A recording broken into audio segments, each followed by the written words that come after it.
رجلين الفراخ سمعتوا عنها؟ العلم نور وفوايده ساعة الأزمات، ورجل الفرخة حلت مشاكل كتير ما كناش عارفين لها حلولات.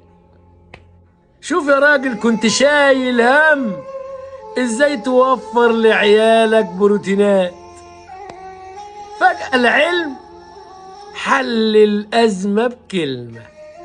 رجل الفرخة سلة ملانة غذا وتوفر حاجة أضاجة، اوعى تفكر. رجل الفرخة ده علم كبير، غذا وطعام للغني زي الفقير.